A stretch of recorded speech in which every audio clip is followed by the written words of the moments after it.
Hey there! Today I want to talk about something we all wonder about at some point, sexual behavior, and how it can differ between men and women. This isn't one of those textbook discussions filled with complicated jargon. It's just a real, open conversation about something that's deeply human. So, let's start with the basics. What exactly is sexual behavior? It's pretty much anything related to intimacy, attraction, and connection.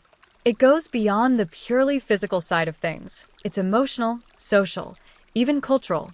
The way we experience desire and intimacy is shaped by so many factors, like our biology, personal experiences, and even the society we live in.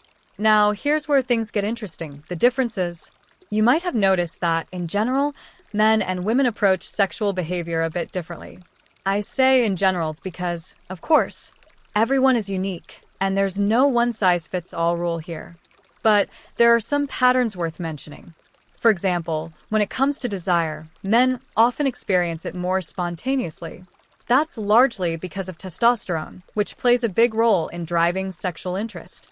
On the other hand, women's desire can be more responsive, meaning it's influenced by emotions, context, and relationship dynamics. It's not just about biology, it's about how they feel in the moment.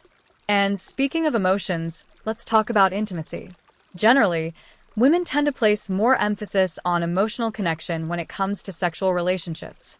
It's not that men don't care about emotions, they absolutely do, but women often tie emotional closeness more closely to sexual satisfaction.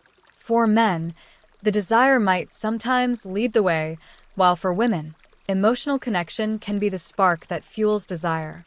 Another difference? Communication. Have you ever noticed how women are generally more open about discussing emotional aspects of relationships?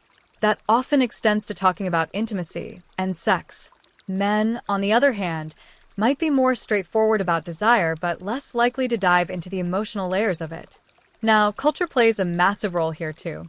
In many societies, men are encouraged to be assertive when it comes to their sexual behavior. It's seen as normal, even expected.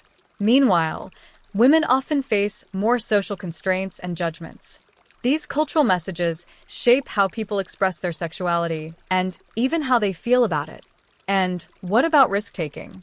Statistically, men are more likely to take risks when it comes to sexual behavior, whether that's having multiple partners or being open to casual encounters.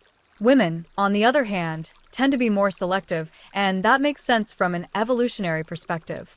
Biologically speaking, women have more at stake when it comes to reproduction, so being more selective is often a smarter strategy. But here's the thing. Even though there are these general trends, it's crucial to remember that everyone is different. Some women have high spontaneous desire, and some men need emotional connection to feel intimate. The key is understanding yourself and your partner, being open, honest, and respectful. So, why does all of this matter? Well, understanding these differences can help us communicate better, empathize more, and build healthier relationships. When we understand that men and women might experience intimacy in different ways, we can bridge those gaps and create deeper, more meaningful connections.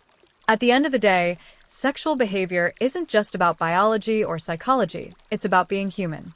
It's about connection, vulnerability, and trust. And whether you're someone who feels desire instantly or someone who needs the right emotional atmosphere, it's all valid. So, here's my takeaway for you. Don't get caught up in the idea of how things should be.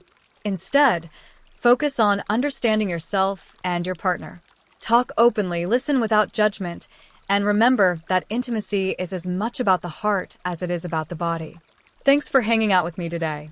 If this conversation got you thinking, or you have your own experiences to share, I'd love to hear them. Let's keep the conversation going, and who knows, we might just learn something new about ourselves along the way. And as always, if you found this helpful, feel free to share it with someone who might benefit from it. And of course, don't forget to like, subscribe, and hit that notification bell so you don't miss future videos. Thanks for watching, and I'll see you next time.